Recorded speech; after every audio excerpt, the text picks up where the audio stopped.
really glad that I have most of I have a lot of stuff now, but a lot of people are just like wanting, they're asking, and then the holidays are coming. So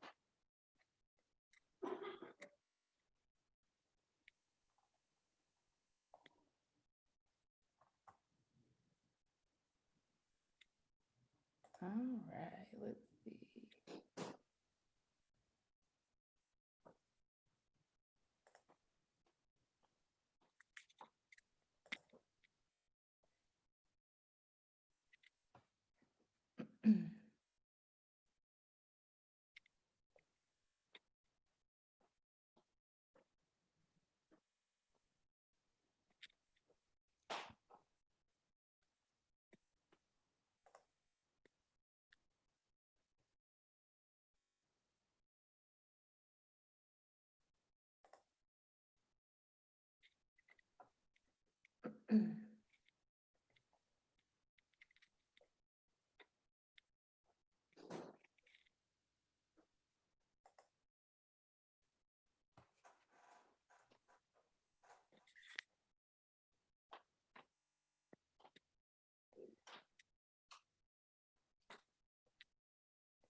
All right. Hello, everyone. So I am India Cook and I am a part of the Run Duo.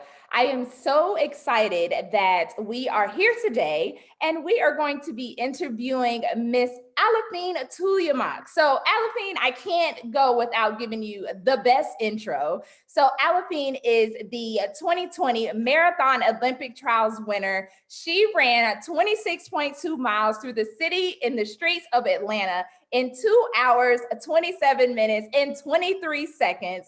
Aliphine is also the Ali T resiliency owner, beanie owner. So she is doing all those beanies. You see those beanies that she's doing one right now for you guys. We are definitely going to be talking about that soon. So welcome, Aliphine Tuliamuk. thank you, India. You're welcome. How are you today? Doing well, I'm super excited to get to chat with you guys. So thank you for giving me the opportunity. Ever since I met you in the group, 2 nights before the trials, I've been Yes. excited to just get to know you. And then we had that, interview that we did like right after the trial. So that was really fun. Yes, so I have had the pleasure of being able to meet you right before the trials, as well as do an interview on my podcast. And I'm so excited to be able to do this today. Now, for our viewers that are here for the Race Pivot Edition 2020, please make sure go ahead and go in the chat. Send me whatever questions that you may have for Aliphine. I will be able to ask her those questions and get you some responses. So I'm really excited to be able to have those questions for you, and Aliphine can answer away.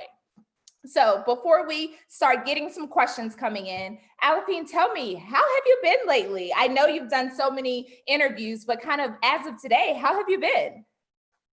Been great, It's I think we came back from Atlanta with a lot of celebrations and I was on cloud 9 and I can't believe that's what like almost 8 months ago. That's been a long, it feels like ages ago, but summer has come and gone, I guess. Now we are in the fall. It's been nice. I've been running. I came up with a little injury and then that's healed now. So I'm back to running and crocheting a lot of beanies for you guys. But yeah, it's been good. It's been hard, of course, like everyone else, like we've all have gone through. Like 2020 hasn't exactly been, the year that we thought it was gonna be, but we've done the best out of it. We've made lemonade out of lemon, so it's been good. I can't really complain. I've been able to spend more time with loved ones, and that's all one can ask for. And I'm healthy. My family is healthy, so I'm grateful for that. Yes, that is awesome. So, of course, with the 2020's Marathon Olympic trials not taking place until hopefully 2021, tell us kind of how you've been preparing for the trials thus far. Well, I mean, for the Not for the the trials, race, excuse me, the actual Olympics, excuse me, not the trials. The trials are done, the actual Olympics. I was wondering, like, you were wanting to take me back again to like 8 months ago. I'm like, girl, I already met the team. No, Duh. you already did it. You did it. You did it. You made your spot. So no, don't go back there. What are you doing now? Yeah, so I'm not actually doing anything much. I mean, it's like there's not a whole lot that I can do. We still have a long ways to go.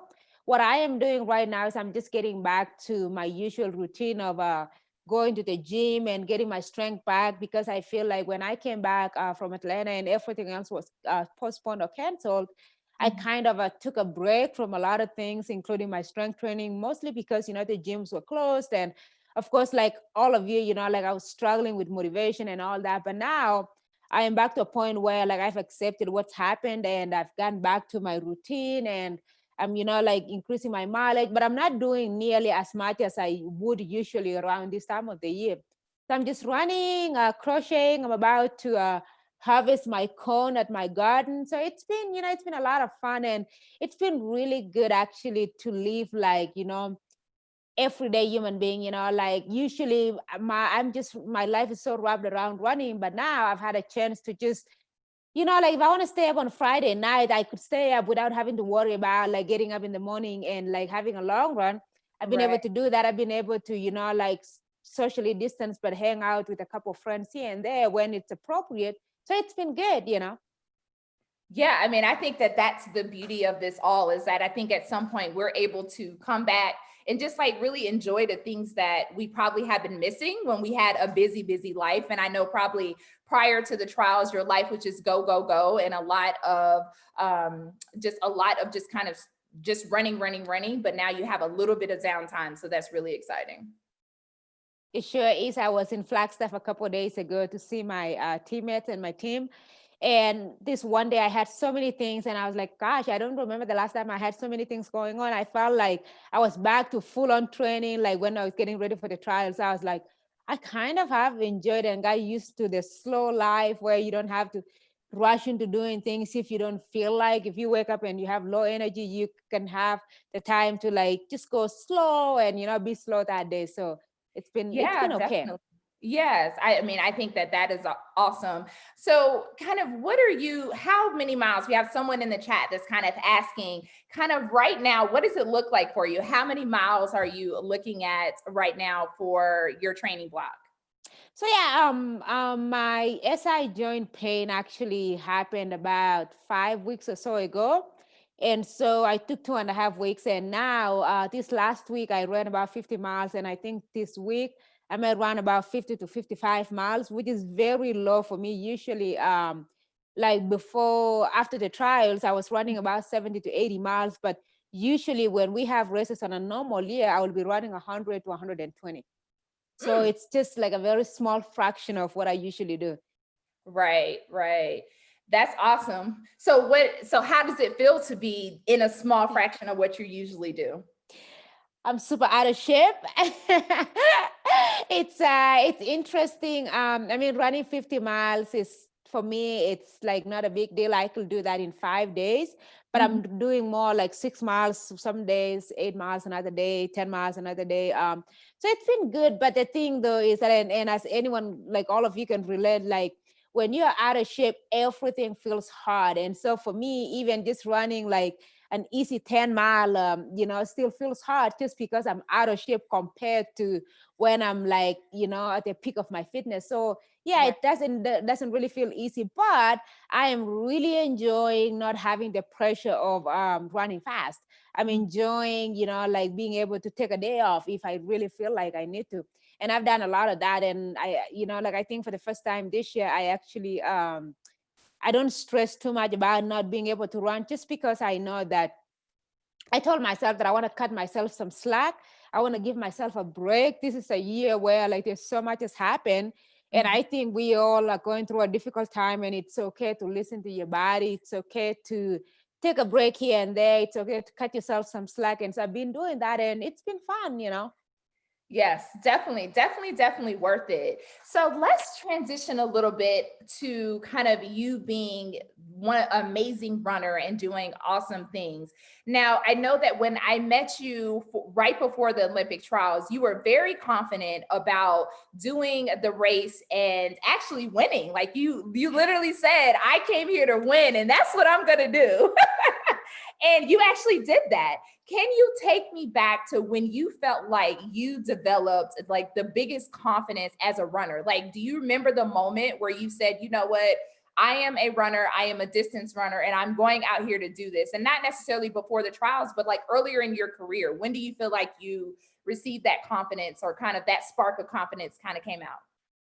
I think that that's an on and off thing. Like some months or some years, you feel really confident about, like being a runner, and then you probably train and then get injured, and then you take time off, and that confidence comes or goes down.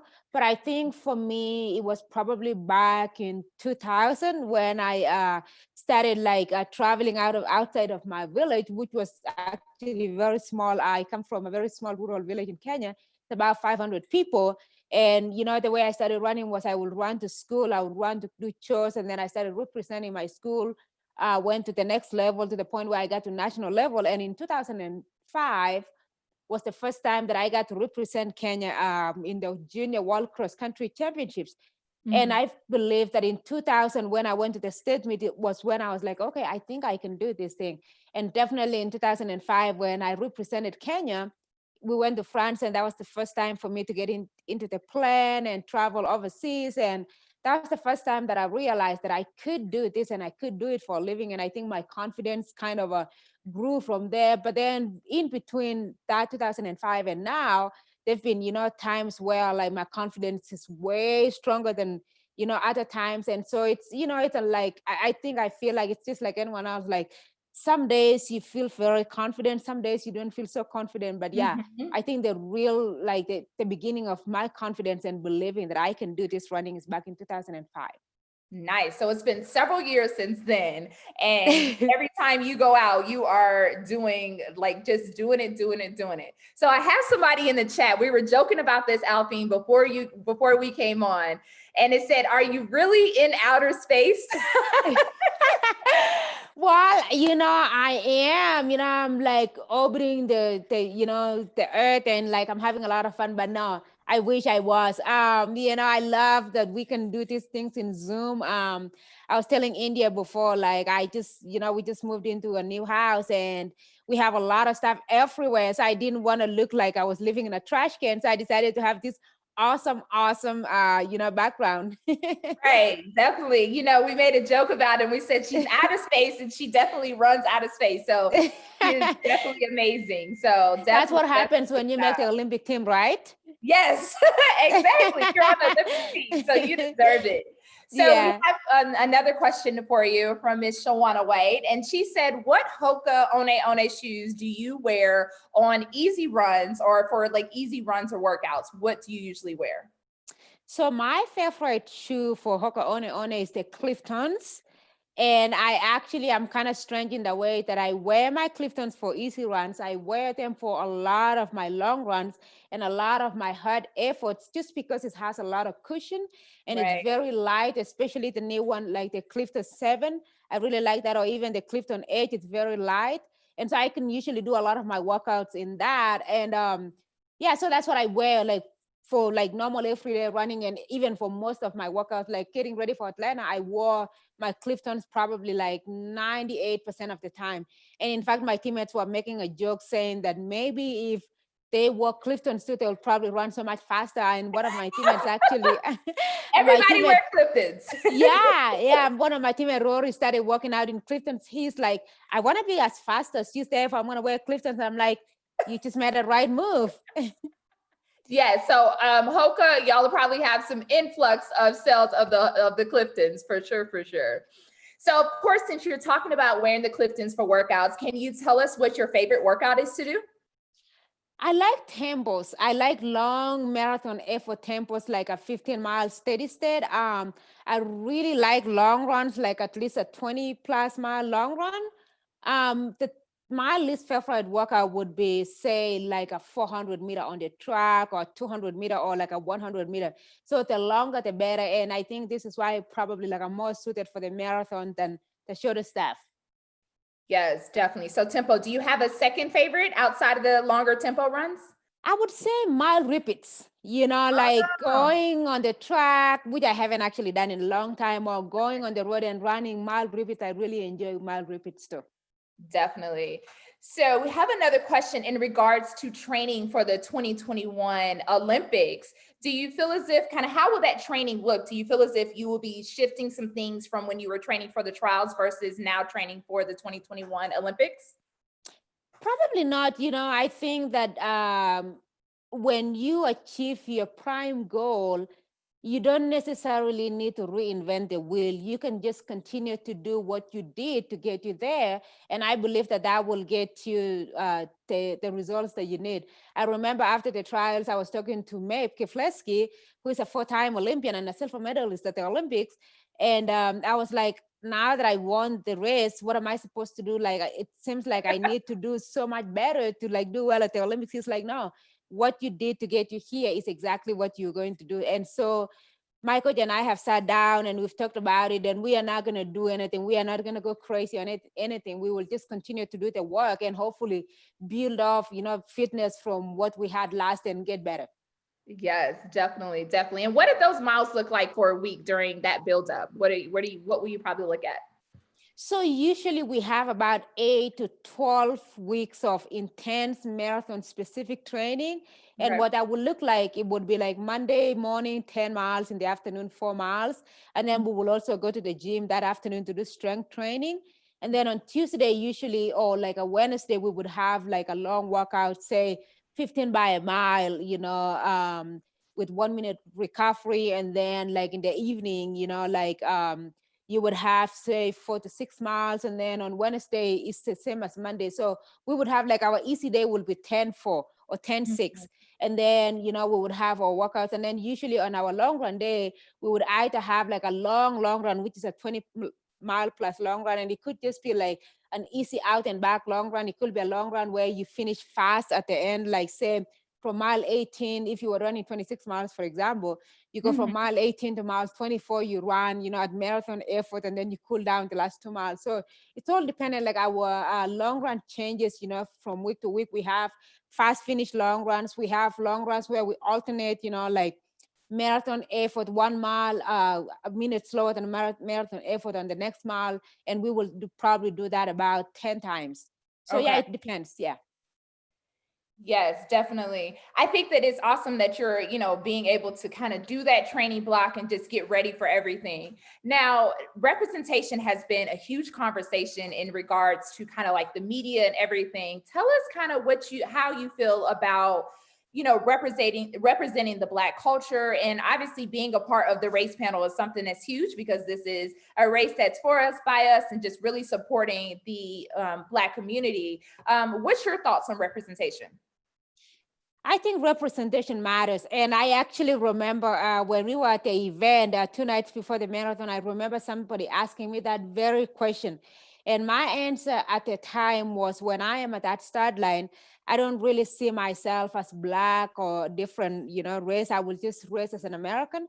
But I think that, and that comes about because I grew up in Kenya. I don't know if most of you knew, but I've been here for about 11 years now. And growing up in Kenya, everybody looked the same. And so I never really noticed, like, how different, I was because of my skin color. And being here, I think I was sort of in like a bubble. And it took winning the trials and coming back, and the the events that followed, like, for example, the protests that happened after the death of George Floyd, watching, Right. Ahmaud Arbery, get like murdered when he was running. It took that for me to actually wake up. And I think I woke up from this long sleep, and I realized for the first time that I was representing my Black culture. I was representing my Black sisters and brothers. And when I woke up from that, I felt so grateful. And then I realized that I am actually the first Black woman to represent America in the Olympics in the, in the marathon. And so Sally and I are going to be the first ones ever. And Wow. I felt so much gratitude, and I am just so happy that I got that opportunity, because I know that there are so many Black little girls and boys looking at that race and thinking, oh my God, that's going to be me. They see themselves in me because I look just like them. And I'm Yes. here racing my and working my butt off and, like fulfilling my Olympic dreams. And as somebody who wants to have a family someday, I hope that my daughter, is gonna, look at 2020, her mom, like making the Olympic team and think, I am gonna do that because my mother did it. And so, like, I think representation matters so much, because if you can't see yourself in something that someone else is doing it, how are you supposed to believe that you can do it? Because it almost feels like when you see other people, it's like, okay, it's not for me because no one like me has done it. And so I feel like now that Sally and I have been able to do that, I really honestly believe that a lot of Black kids, girls and boys who are young, will see us and be like, I am going to be an Olympian, and I'm not going to just be an Olympian in the shorter distance. I am going to be an Olympian on the track, or, on the marathon, because they've seen that. And so I think it matters a lot. Yes, definitely. And I think that that is amazing. And you continue to pave the road and just continue to be an amazing person. I know for me, looking up to you and so many other people that, the Olympics is something that we look forward to. Of course, seeing you in the trials was something huge. So now, do you visualize race day in Tokyo? Like, what do you visualize it at all? And if you do, what does it look like for you? So before we went to the trials, my friend Janet actually, who ran in the 2016 2012 Olympics, I believe, in the 10,000 meters. So Janet grew up in Kenya too, and then she now lives here, and she represented US then. Her and her husband will tell me, I will be like, okay, so what was it like when you were in the Olympics? They will tell me the stories, how the opening ceremony was, just how amazing it was. And for me, I definitely like have started visualizing. Like, I remember when they were telling me that I would visualize how it would look like. I would be like, I'll be wearing my Team USA uniform, I'll be going into the opening ceremony, I'll be going into my race representing USA, like, I'll visualize it then. And it was like something that was so far away. But now that I have met the team, oh my God, I visualize all the time. I can see myself, like in the opening ceremony, just having an amazing time and being so grateful that I Yeah. am there. I can also see myself being in the race and starting the race and just, like making all the moves that I need to make and, like pulling off surprises. I have a lot of like intense visualization already happening. And I know though that a lot of times when you think about something that you haven't even seen yet, there's Mhm. so much imagination and visualization that can happen, Yes. but it might not exactly look that way. But yeah, so I have this picture in my head, and I am so excited for that time to come to actually see just how it looks like. It almost reminds me of when I was a little girl. The first time that I ever saw a plane, it was a very small passenger plane, because I grew up in a very small village. And so we had gone to this small race, and then they took us to like a very small airport. And I remember seeing this plane and visualizing going into that plane and sitting inside it and visualizing how it looks like and like how it feels like. And then of course, once I like finally was able to fly, I was like, oh, it's kind of close to what I was thinking, but definitely not. So I'm super excited about it. Yes. So tell us, someone is asking kind of what your perfect temperature is to race. So can you tell me kind of what you would hope that the temperature is for Tokyo, even if it probably wouldn't be that, but what would you hope that the temperature is for the Olympics? The temperature that we had in Atlanta on February 29 was perfect, minus the wind, of course. Right. So around 40s to about 55 degrees, I think is perfect temperature for marathoning, or yeah, in general. But I don't know how Tokyo is going to look like, obviously, because I think it's going to be summertime. But then Mhm. again, I keep thinking about Atlanta. I'm like, hey, that day we had a really, really good day. So who knows? I'm hoping that it will be cooler. So cooler about 50 to 55, or high 40s to mid 50s is what I love to race in. Okay. Yeah, that totally makes sense. So as you prepare to get ready for and continue to get ready for Tokyo, do you think that you will be running a marathon prior to Tokyo? Most likely not, with the way things have happened now, we don't even know. I mean, I was really hoping to get a marathon this fall and then another marathon in the spring once everything was once the Olympics were postponed.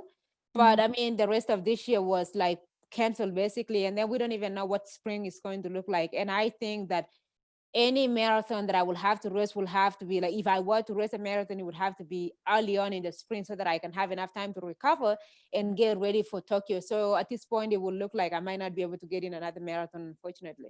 Yeah, and that's fine. Work, get your body ready for Tokyo. Yeah, right? That is totally okay. So we have some great questions. Thank you, everyone that's asking questions in the chat. I really appreciate it for allowing Aliphine to answer some of those questions. So, Aliphine, please tell me, what do you think is the best advice that someone has ever given you? Tell us about that. What's the best advice someone has ever given you? Either about life or running, whichever one. I think, gosh, I'm trying to think. There's so many advices that people have given me, but the best one that anybody has ever given me is believing in myself. We live in a world where there's so many things that could derail you. There's so many people that could tell you you're not good enough. And if you listen to the outside world and people telling you you're not good enough, it's very easy to get sidetracked. But if you can believe in yourself and believe in the people that care about you, that have your best interest in them, I Mhm. think those are the people that you need to align yourself with. And so it's been believing in myself. And even going to the Olympic trials, for instance, I was not one of the favorites, but I believed that I had a chance to not only make that team but to win that race. And my coach, who is very close to me, believed that too. And when he told me that he believed that I could make that team, I felt so much strength, and that is how that win came about. So I think that believing in yourself, and this happens to all of us in whatever field you're doing or whatever you're doing, believing in yourself is the number one thing. It doesn't really matter what somebody else tells you. If you believe that you can do something, it's only you who knows, and it's only you who has the power to do that and to make it come true. Yes, definitely. That is the most amazing advice, and that sounds like what the advice that you received from someone and what you are giving to the people that are out here watching this, and that it is amazing. We have a race tomorrow. People are going to be running a 5K or a half marathon. So from Aliphine to you guys, definitely do what you need to do. Believe in yourself that you will do well with the miles and continue to push through with the training. So before we go out, me, I really want you, we cannot get off of this live without talking about Ali T resiliency beanies. So when we first opened up the live, you were crocheting some beanies. Tell us more about the beanies. I know that this was a project. There you go. She's showing it to us. There definitely was a project that you started to do because you were injured at the time and you needed something to keep you active. But tell us a little bit more about your beanies. Yeah, so last summer, July of last year, June of last year, I was diagnosed with a stress fracture, and I was very fit, and I was so excited about summer racing. And that was my first stress fracture, and I was told that I needed to take 8 weeks off. And the first couple of days, I tried to watch a lot of movies and stuff, but I just was bored out of my mind, and I had to get creative and figure out something. And so I went and got myself crochet hooks, and then I got a yarn, and I started crocheting, and the idea was to crochet like a bag. But then like I started going to YouTube and learning how to make different things, learning how to make a dress, learning how to like make like pants. I never did get to do that. But then eventually I kind of stumbled upon this video of making a beanie. And I thought, oh my God, if I started making beanies, I think that would be really cool. So I started making them, and then I got better with each one. And I thought, what if I shared my passion, because I got super passionate and very competitive about it. Like in a day, I will crochet until like, 3 a.m. just to see how many beanies I can get, done. So that my partner, when he gets up in the morning, he can see how many beanies I've made because I'm just competitive that way. And then I started like, all of a sudden I had like at least 50 beanies laying around. And I'm like, what am I going to do now? So I gave some to my friends. And then eventually I thought, you know what, I'm going to sell them. And once I started running, I kind of realized just how important that crocheting was for me, because it took my mind off stressing about my injury and not being able to run. And I put all my energy into this crocheting. And then once I started selling them, I just felt this, like happiness to see people wear them. And like it was just my way of, being resilient, picking myself up from this injury that I had had. And I realized that, we all go through, a lot of issues in our lives. And if you can have a reminder that it's okay, tomorrow is better, there's always a light at the end of the tunnel, don't give up. If you can have something that reminds you of that, I think that's great. And so I came back from that injury, with like 8 weeks of training, and I went and ran New York City Marathon, and I had one of my best marathon in New York, and I was wearing the beanie, and literally the beanies just took off from there. And now I've made and sold thousands of beanies, and I am so grateful because the stories that people share of what that means to them. I've had people who are going through cancer, or like, their family member is going through cancer, and they say, can you make a beanie for so and so, and just the real, like the resilience that they feel and love that they feel once they receive that beanie, it makes my heart, really happy. Yes, definitely. And for everyone that's watching this and here at the Race Expo, please go to Aliphine's vendor booth. She does have her beanies available for you all to purchase. So she's been doing what she needs to do, crocheting and getting her shop filled up. So definitely check out the Expo's vendor booth for Aliphine. She does have her Ali T resiliency beanies available for you all to purchase. So definitely check that out. And So I we wanted, yeah, sorry. I go just ahead. wanted to say quickly, like, these beanies have been the hottest thing in the market. Like in the summertime, it's been selling out so fast. But what I did this time around was I didn't say anything on my Instagram, because as soon as I post a picture and I say I have beanies, it will be sold out so fast. So I'm Yes. really hoping that you guys, it's just for you. I'm hoping that no one else will snatch it out, so that a few of you can get it, because it's unlimited. Like it's a limited number. It's not unlimited. It's limited number. So hopefully a few of you can get it. Yes, I mean the thing about it is that you are sewing them by hand, personally by you. It's not a factory. So Yep, the fact that you are doing those yourself is just amazing. I So know. as y'all can see, she's doing it. Yep. All right, Alipine. So this weekend is the London Marathon. We have a question from Darrell Patterson, and he is asking, do you enjoy watching or as a spectator of marathons that you are not participating in? And because the London Marathon is this weekend, do you plan on watching it live? Oh, definitely. I enjoy watching races. I do get jealous though. I'm like, oh man, I feel so useless now that I'm just watching and I can't contribute to this race. But I love watching my competitors race, like Sarah Hall, Molly Seidel, Lindsay Flanagan is racing. And by the way, Molly Seidel was second at the trials. She was right after me. She was the one that I and I ran together for a long time during the last stages of the race. So I'm super excited to watch them. Eliud Kipchoge, the guy who is the only man who's broken, 2 hours is racing. So I'm super excited. And yeah, I do love and enjoy watching races. And I definitely think that I'm going to stay up. This is the beauty of it too. Like being this time, it's like I can stay up all night and then sleep all day, as long as I get to watch those races. Yes, definitely. So you're in a little bit different time zone for me. So I'll be waking up in the wee hours of the morning to be able to watch, but I will be watching it as well. And I'm really excited about that. So Alipine, thank you so much for being here on the speaker series for the race. Is there anything else that you would like to tell our viewers and racers that will be racing this weekend for the virtual race? I just want to say thank you for the opportunity and thank you for listening to me. I will wish you all the best, as you go back and rest tomorrow. Have fun, enjoy. Remember that 2020 has been a very stressful and a really hard year for all of us. And, like have fun with this race. It's a celebration of health. If you're healthy, there are so many people that didn't have the opportunity to be healthy. There's so many people that have lost loved ones. So if you're healthy, celebrate that with this run. And you know what? No expectations. If you go out there and you don't feel great, it's okay. It's okay to cut yourself some slack. If you don't PR tomorrow, that's okay. Just go through the process, have fun with it, and enjoy. Because you know what?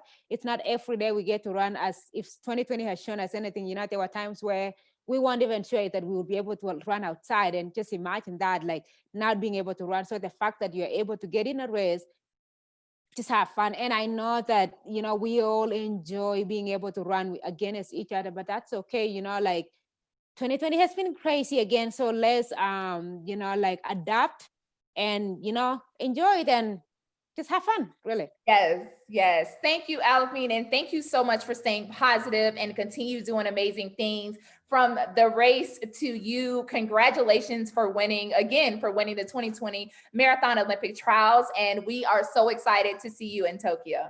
Thanks I so much, cannot Aliphine. wait. Thank you. Bye. Bye.